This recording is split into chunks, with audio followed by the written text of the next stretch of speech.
ETF index mutual funds నేర్చుకుని stock మార్కెట్లో రాణించాలనుకుంటున్నారా? వెంటనే ఈ నెంబర్కి కాల్ చేయండి. శ్రద్ధలతో చేసుకోవాల్సిన పూజలు, వ్రతాలు, నోములను కూడా ఇష్టారాజ్యంగా మార్చేస్తున్నారు కొందరు సెలబ్రిటీస్. ముఖ్యంగా ఈ సిరి హనుమంతు లాంటి వాళ్ళు చేసిన వాటి మీద అయితే అనేక రకాలుగా కాంట్రవర్సీ అయితే అవుతుంది. మీరేమంటారు దీని మీద? బేసిక్గా ఏంటంటే మీరు అన్నారు కదా, ఇన్ఫ్లుయెన్సర్స్ అంటే ఇన్ఫ్లుయెన్స్ చేసేవాళ్లే కదా. ఇట్లాంటి సెలబ్రిటీస్ ఎవరైతే ఉన్నారో ఆ పిలిచే ప్రాసెస్లో ఏంటంటే రిటర్న్ గిఫ్ట్స్ ఏవైతే ఉంటాయో వాటికి అట్రాక్ట్ అయ్యి కూడా వెళ్ళిపోతారు జనాలు. పైగా ఆ సెలబ్రిటీస్, ఇన్ఫ్లుయెన్సర్స్ వీడియోస్లో మనం కూడా కనిపించవచ్చు. మన సాంప్రదాయంగా ఏదైతే మనం రిచువల్స్ అంటాం అవి ఫాలో అవ్వడం పక్కన పడేసి. అందరికీ నమస్కారం, నేను Swarupa Putlapalli. Welcome to Suman TV. శ్రావణ మాసం అనగానే మహిళలకి ఎంతో సంతోషంగా, ఆనందంగా అనిపిస్తుంది. భక్తి శ్రద్ధలతో చేసుకోవాల్సిన పూజలు, వ్రతాలు, నోములను కూడా ఇష్టారాజ్యంగా మార్చేస్తున్నారు కొందరు సెలబ్రిటీస్. బిగ్ బాస్ ఫేమ్ అయిన సిరి హనుమంతు తన బాయ్ ఫ్రెండ్తో వరలక్ష్మి వ్రతం చేసుకోవడం, అలాగే కొంతమంది ఇన్ఫ్లుయెన్సర్స్ వెస్ట్రన్ డ్రెస్సులతో పూజలు చేయడం అనేది కూడా విమర్శలకు దారితీస్తోంది. ప్రస్తుతం నాతో పాటు ఉన్నారు spiritual healer, Vedic nutritionist Vanaja Ramisetti గారు. ఆవిడతో మాట్లాడి ఈరోజు ఈ సెలబ్రిటీస్ వైఖరి గురించి అనేక విషయాలు తెలుసుకుందాం. నమస్తే వనజ గారు. నమస్తే అండి. మీరు కూడా చూస్తూ ఉన్నారు కదా, అసలు సోషల్ మీడియాలో ఎక్కడ చూసినా కానీ ఇన్ఫ్లుయెన్సర్స్ వీడియోసే కనిపిస్తున్నాయి. వాటిని చూసి మనం ఏం నేర్చుకోవాలి? ముఖ్యంగా ఈ సిరి హనుమంతు లాంటి వాళ్ళు చేసిన వాటి మీద అయితే అనేక రకాలుగా కాంట్రవర్సీ అయితే అవుతోంది. మీరేమంటారు దీని మీద? బేసిక్గా ఏంటంటే మీరు అన్నారు కదా, ఇన్ఫ్లుయెన్సర్స్ అంటే ఇన్ఫ్లుయెన్స్ చేసేవాళ్లే కదా. సో పాజిటివ్ ఇన్ఫ్లుయెన్స్ ఉంటుంది, నెగిటివ్ ఇన్ఫ్లుయెన్స్ ఉంటుంది మనకి. సో వీళ్ళందరూ ఏం చేస్తున్నారంటే ఇప్పుడు చూస్తుంటే లాస్ట్ ఫ్యూ ఇయర్స్ నుంచి చూస్తే ఏదైనా ఒక పండగ వచ్చిందనుకోండి, ఇంకా ఎస్పెషల్లీ ఆడవాళ్ళకి రిలేటెడ్ ఫెస్టివల్ ఏదైనా ఉంది అంటే ఫస్ట్ మనకి ఈ వరలక్ష్మి వ్రతమే. సో ఆ వరలక్ష్మి వ్రతంకి ఒక 2 months ముందు నుంచే స్టార్ట్ అవుతాయి కదా ఇవన్నీ. ఎట్లా చేసుకోవాలి పండగ, ఏమేమి కొనుక్కోవాలి, ఎంత ఫ్యాన్సీగా కొనుక్కోవాలి, ఎంత డబ్బులు ఖర్చు పెట్టాలి, ఈ ప్రాసెస్ అంతట్లో ఏమవుతుందంటే ఒకప్పుడు ఏంటంటే ఆడవాళ్ళకి ఒక అడ్జస్ట్మెంట్ ఉండేది. నాకున్న దాంట్లోనే నేను చేసుకుంటాను అన్న ఒక సాటిస్ఫాక్షన్, అందులోనే కంటెంట్మెంట్ అంటాం, అదే సాటిస్ఫైయింగ్గా ఉండేది అనమాట. ఒక కలశం పెడతాను, ఒక బ్లౌజ్ పీస్ పెడతాను, వచ్చిన వాళ్ళకి తాంబూలం ఇచ్చి పంపించేస్తాము. భక్తిగా, శ్రద్ధగా మనం వంటలు అవి చేసేసి వాటెవర్ నైవేద్యాలు మనకి ఎంత పాసిబిలిటీ ఉంటే అంత చేసి అమ్మవారికి పెడతాం. అది అక్కడ వరకే పరిమితం చేయాల్సింది. ఈ మధ్య ఏంటంటే డెకరేషన్ మీద ఎక్కువ షిఫ్ట్ అయిపోయింది. పూజ కంటే ఎక్కువ డెకరేషన్ వైపుకి మన మైండ్ షిఫ్ట్ అయిపోయింది. మీరు అన్నట్టుగా ఈ బిగ్ బాస్ ఫేమ్ ఎవరైతే ఉందో, ఇప్పుడు ఏంటంటే నార్మల్గా వరలక్ష్మి వ్రతం అంటే ఏంటంటే ఆడవాళ్ళందరూ వాళ్ళ భర్త సుఖంగా బాగుండాలి, ఆరోగ్యంగా ఉండాలి అని చేసుకునే పూజలో ఫస్ట్ ఆఫ్ ఆల్ ఇక్కడ ఉన్న బ్యాడ్ ఏంటంటే ఒకటి లివ్ ఇన్ రిలేషన్ ఒకటే. ఇప్పుడు ఆల్రెడీ ఆ లివ్ ఇన్నే యాక్సెప్ట్ చేసేయాల్సిన పరిస్థితి వచ్చేసింది మన దాంట్లో, సౌత్లో కానీ ఇండియాలో కానీ. ఒకప్పుడు ఆ కాన్సెప్ట్ అన్నది ఎక్కడ లేదు కదా మనకి. చాలా తప్పు. ఒకప్పుడు లవ్ మ్యారేజ్ చేసుకుంటున్నాము అని చెప్పడానికి పెద్ద పెద్ద పెద్ద పెద్ద గొడవలు అయిపోయాయి, పెద్ద పెద్ద ఇష్యూస్ అయిపోయాయి, పరువు హత్యలు అంటారు. ఏంటి ఈ మధ్య చూసే పరువు హత్యలు ఏంటంటే జనరల్గా మనకు అక్కడక్కడ బయటకు వస్తున్నాయి తప్పిస్తే ఒకప్పుడు ఇంత ఈ మీడియా లేదు కాబట్టి ఏం తెలిసేది కాదు మనకి. ఎన్నో సాక్రిఫైసెస్ ఉండేవి. లవ్ మ్యారేజెస్ని వదిలేసుకొని పేరెంట్స్ చెప్పిన మ్యారేజెస్ చేసుకోవాలి, అట్లాంటి కాన్సెప్ట్ నుంచి మనం లివ్ ఇన్ రిలేషన్స్ని యాక్సెప్ట్ చేయాల్సిన పరిస్థితి.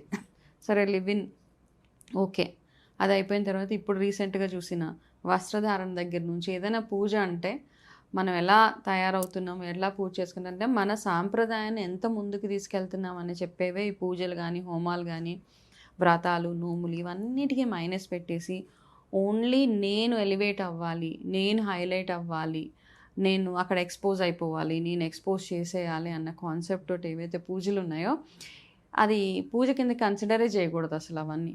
మనం కూడా నిజంగా, ఎందుకంటే ఎవరైనా తప్పు అని చెప్పేవాళ్ళు తక్కువైపోయారు, ఇప్పుడు వినేవాళ్ళు కూడా లేరు.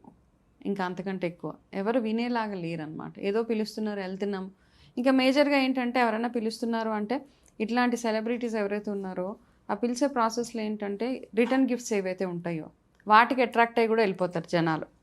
అది కూడా చాలా చాలా అనమాట. వెళ్తే మనకేదో మంచి పెద్ద రిటర్న్ గిఫ్ట్ వస్తుందో, పెద్ద చీర వస్తుందో, లేకపోతే పెద్ద ఇంకొకటి ఏదో వస్తుందో అన్న కాన్సెప్ట్ తోటి అందరు వెళ్ళి యాక్సెప్ట్ చేయాల్సి వస్తుంది అంతే.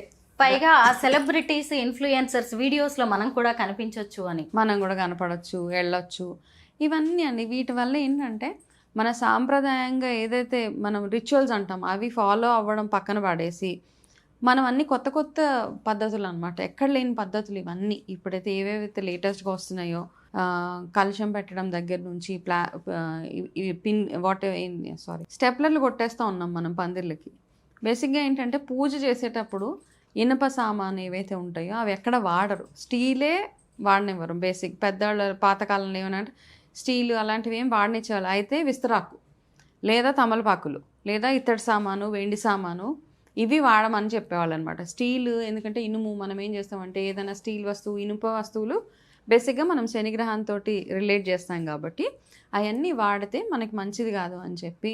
కానీ ఈ మధ్య ఏం చేస్తామంటే ప్రతి ఒక్క విగ్రహంలో ఈ ఐరన్ ఉంటుంది, స్టాప్లర్ పిన్స్ ఉంటాయి, ప్లాస్టిక్ ఉంటుంది, దూదు ఉంటుంది, పనికిరాని పాత బట్టలన్నీ గుచ్చేసి ఇప్పుడు అమ్మవారి విగ్రహాలకి అవన్నీ చూడండి అసలు ఆ లోపల ఒకసారి కట్ చేసి చూస్తే ఏదేదో గుచ్చేస్తున్నారు. అవన్నిటిని తెచ్చి మనం పూజ చేస్తున్నాం.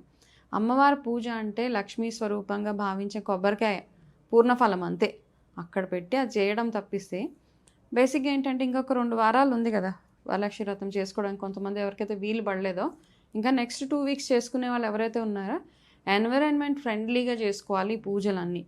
ఇప్పుడు వరలక్ష్మి వ్రతం అంటే వర్షాకాలం రాగానే వస్తుంది. పాతకాలంలో ఏంటంటే ఆడవాళ్ళకి ఎక్కువ ఇన్ఫెక్షన్స్ అవి వచ్చేసేవి, కాళ్ళల్లోంచి మొదలయ్యేవి, కాళ్ళు పగుళ్ళు అవి మొదలయ్యేవి. సో ఈ వరలక్ష్మి వ్రతం ప్రాసెస్లో ఏం చేస్తే రెగ్యులర్గా మనం కాళ్ళకి పసుపు అయి పెట్టుకోవడం, ఈ శ్రావణ మాసం అంతా మొహానికి పసుపు, ఇన్ఫెక్షన్స్, ఇన్ఫ్లమేషన్స్ ఇవన్నీ రాకుండా ఉండడానికి ఎక్కువ పసుపు యూసేజ్ ఎక్కువగా ఉండేది ఈ మంత్ మొత్తంలో అనమాట. అవన్నిటిని మనం పక్కన పెట్టేసి అసలు ఎక్కడెక్కడో లేని పద్ధతులన్నీ కొత్త వింత ఆచారాలన్నీ తీసుకొస్తుంటే ఫస్ట్ ఆఫ్ ఆల్ ఏంటంటే ఎవరో ఒకరు నో చెప్పాలి దానికి. ఏంటి ఇట్లా చేస్తున్నామమ్మా తప్పు కదా అని చెప్పేవాళ్ళు ఉండాలి. ఇప్పుడు అట్లా ఉంటేనే మన సాంప్రదాయాన్ని మనం ముందుకు తీసుకెళ్ళగలుగుతామని నా ఉద్దేశం అండి. వనజ గారు, ఖచ్చితంగా మనం ఈ పూజలు అనగానే డ్రెస్సింగ్ గురించి మాట్లాడుకోవాలి. మన ఇంట్లో ఒక పూజ జరుగుతున్న, పేరంటమైన, శుభకార్యమైన, పండగైనా మనం సంప్రదాయ బట్టలు కొనుక్కుంటాము, వేసుకుంటాం. ఈ సెలబ్రిటీస్ ఇష్టం వచ్చినట్టుగా స్లీవ్లెస్ కావచ్చు, లేదంటే లో నెక్ బ్లౌజులు, చీరలు కట్టుకునే విధానం కూడా చూడండి మొత్తం ఎక్స్పోజ్ చేయడమే అనమాట. మామూలుగా అసలు ఈ వరలక్ష్మి వ్రతం కావచ్చు, శ్రావణ మాసం పూజలు అంటే అమ్మవారి స్వరూపంగా మనం ఆడవాళ్ళని చూస్తాం. మరి ఇలాంటి డ్రెస్సింగ్ చూసి ఎవరు ఏం నేర్చుకోవాలి?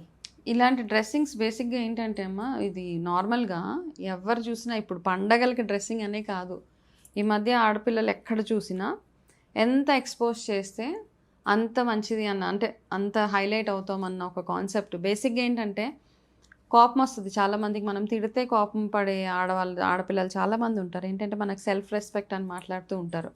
సెల్ఫ్ రెస్పెక్ట్ ఫస్ట్ ఎక్కడొస్తుందంటే మనం కవర్ చేసుకోవడంలో సెల్ఫ్ రెస్పెక్ట్. అక్కడి నుంచి మీ సెల్ఫ్ రెస్పెక్ట్ రావాలి.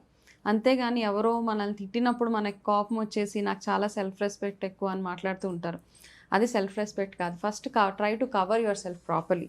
మీ వస్త్రధారణ సరిగ్గా ఉంటే ఆడవాళ్ళు ఏంటి ఎంత క్లోజ్డ్గా ఉంటే అంత హుందాగా ఉంటారు అంతే చూడ్డానికి. అప్పుడే మీరు అట్రాక్టివ్గా ఉంటారు. మిమ్మల్ని చూసి అవతల మనిషికి మర్యాద కలగాలి. అవతల మనిషికి మీతో ఒక మాట మాట్లాడాలంటే 1-2 సార్లు ఆలోచించాలి.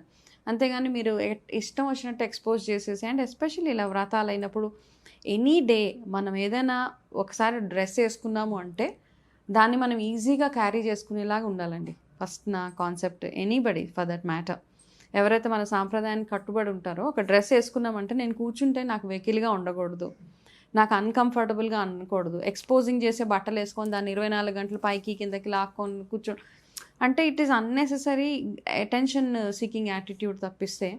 అండ్ అది సాంప్రదాయంలో ఎక్కడుందండి అలాంటివన్నీ? బేసిక్గా ఏంటంటే మన పేరెంట్స్ నుంచి రావాలి ఆ డిసిప్లిన్ అన్నది. మనం ఎట్లాంటి వాతావరణంలో పెరుగుతున్నామో, లేక కొంతమంది ఏంటంటే పేరెంట్స్ బాగానే ఉంటారు, వాళ్ళ పిల్లలు చాలా లైట్ తీసుకుంటారు, పేరెంట్స్ని కూడా అసలు కేర్ చేయరు. అట్లాంటి పేరెంట్స్ కూడా ఇంకా వదిలేస్తారు, అబ్బా వీళ్ళకి చెప్పడం కంటే మనం నోరు మూసుకొని కూర్చోవడం బెటర్. అట్లా అయిపోయారు కదా ఇప్పుడు పిల్లలందరూ. టూ ఇండిపెండెంట్, వాళ్ళకి కావాల్సినట్టు వాళ్ళు తయారవ్వడము. అండ్ డ్రెస్సింగ్లో కూడా ఎవరు చెప్పేవాళ్ళు, డ్రెస్సింగ్ సెన్స్ కంప్లీట్గా జీరో. నిజమే. ఇవన్నీ చూస్తుంటే అసలు ఏం నేర్చుకోవాలి, వీళ్ళు నెక్స్ట్ జనరేషన్స్కి ఏం తీసుకువెళ్తున్నారు అనేది కూడా భయంగా, బాధాకరంగా అయితే అనిపిస్తోంది. 100%. మీరు అన్నది కరెక్టే. ఎవరో ఒకళ్ళు వీటినైతే ఖండించాల్సిన అవసరం ఉంది. మనం ఏ పూజ చేసినా, ఏ వ్రతం చేసినా, ఏ నోము చేసినా అది దానికి కూడా ఒక పద్ధతి ఉంటుంది. ఏ విధానంలో చేస్తున్నామో అనేది కూడా ఇంపార్టెంట్. ఆ పద్ధతిని బట్టే ఫలితం ఉంటుంది. పండితులు కూడా అదే చెబుతున్నారు. Thank you so much Vanaja గారు.